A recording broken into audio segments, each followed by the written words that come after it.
Hello दोस्तों, welcome to this education platform. दोस्तों एक बार फिर आपका स्वागत है आज की इस न्यू वीडियो में। तो दोस्तों आज हम हिंदी की दूसरी क्लास लेकर आए हैं। तो आज की क्लास में हम डिस्कस करने वाले हैं स्वरों का जो आगे वाला भाग रह गया था उस पर। तो आज हम यहाँ होंठों की स्थिति के आधार पर स्वरों का वर्गीकरण पढ़ेंगे। ठीक है, तो आइए दोस्तों देखते हैं। तो सबसे पहले यहाँ पर आपको लिखा दिख रहा होगा कि होंठों की स्थिति के आधार पर, ठीक है, वर्गीकरण स्वरों का। तो ये होंठों की स्थिति के आधार पर दो प्रकार के होते हैं, ठीक है, यानी कि आवृतमुखी और वृत्तमुखी। ठीक है, तो आवृतमुखी में आते हैं आपका छोटा आ, बड़ा आ, छोटी ई, बड़ी ई, ए और री। ठीक है, और वृत्तमुखी में आते हैं ऊ, बड़ा ऊ, ओ, औ और औ। ठीक है, तो अब यहाँ पर हम देखते हैं कि आवृतमुखी होता क्या है। ठीक है, तो सबसे पहले यहाँ पर आवृतमुखी की हम डेफिनेशन देख लेते हैं। ठीक है, तो देखिए यहाँ पर आवृतमुखी जिन स्वरों के उच्चारण में होंठ वृत्तमुखी या गोलाकार नहीं होते हैं आवृतमुखी कहलाते हैं।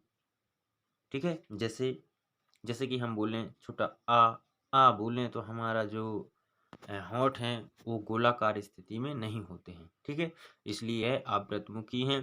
तो यहाँ पर छोटा आ, बड़ा आ, छोटी ई, बड़ी ई, ए और ए, ये आपके जो हैं ये आपके आवृतमुखी स्वर कहलाते हैं। ठीक है, इनकी संख्या कितनी होती है? 6। ठीक है, तो दोस्तों आगे हम देखते हैं व्रतमुखी। तो व्रतमुखी की जैसे हम बात करते हैं तो सबसे पहले हम व्रतमुखी की परिभाषा देख लेते हैं। तो व्रतमुखी का मतलब होता है जिन स्वरों के उच्चारण में होंठ व्रतमुखी या गोला आकार होते हैं, यानी कि जिन वर्णों के उच्चारण में हमारे होंठ गोल आकार के हो जाते हैं उन्हें व्रतमुखी स्वर कहा जाता है। ठीक है, तो व्रतमुखी कहलाते हैं। जैसे कि ऊ, जब आप ऊ को बोलेंगे, ऊ का जैसे आप उच्चारण करेंगे तो आपके होंठ गोला आकार में हो जाएंगे। ठीक है, तो देखिए जैसे आप बोल के देखिए ऊ, बड़ा ऊ, ओ, ओ पूरा है। हाँ, तो इसलिए इन्हें व्रतमुखी कहा गया है। ठीक है, अब नीचे देखते हैं हम उत्पत्ति के आधार पर। ठीक है, उत्पत्ति के आधार पर यहाँ पर आपको दिख रहा है उत्पत्ति के आधार पर स्वरों का वर्गीकरण। तो यहाँ पर नंबर 1 में आपका यहाँ दिख रहा होगा आपका ह्रस्व स्वर, मूल स्वर या लघु स्वर। और सेकंड यहाँ पर आपने दूसरी साइड में आपको दिख रहा होगा संधि स्वर, गुरु या दीर्घ स्वर। ठीक है, तो सबसे पहले बात करते हैं ह्रस्व स्वर की। तो छोटा आ, छोटी ई, छोटा ऊ और री जो आपके होते हैं ये आपके ह्रस्व स्वर हैं और इनकी टोटल संख्या 4 है। ठीक है, अब यहाँ पर यदि संधि स्वरों की बात करें तो बड़ा आ, बड़ी ई, बड़ा ऊ, ए, ओ और औ, ये आपके जो 7 हैं ये आपके संधि स्वर हैं और इनकी संख्या कितनी है? 7। ठीक है, तो अब और आगे हम डिटेल्स में देखते हैं किस प्रकार से बने हैं, कैसे बने हैं, किन किन के मेल से बने हैं। ठीक है, किन किन की संधि होकर ये बने हैं, क्योंकि ये 2 वर्णों से मिलकर बने होते हैं इसलिए इन्हें संधि स्वर कहा जाता है। ठीक है, तो आगे हम और डिटेल्स में देखते हैं। तो यहाँ पर देखिए आपको दिख रहा होगा, आगे आपको दिख रहा होगा जो आपके संधि स्वर होते हैं वो आपके 2 भागों में बटे हैं। संधि स्वर आगे जाके आपके फिर से 2 भागों में बट जाते हैं, यानी कि मूल दीर्घ यानी सजातीय स्वर और संयुक्त स्वर। ठीक है, तो यहाँ पर जो आपने देखा है, देखिए दोस्तों ऊपर आपने देखा था जो कि संधि स्वर, जो आपने ये संधि स्वर देखा था, संधि स्वर आगे जाके फिर 2 भागों में बट जाता है। तो देखिए मैं आपको दिखा देता हूँ, संधि स्वर आगे जाके 2 भागों में बट गया है। नंबर 1 का मूल दीर्घ यानी सजातीय स्वर और संयुक्त स्वर।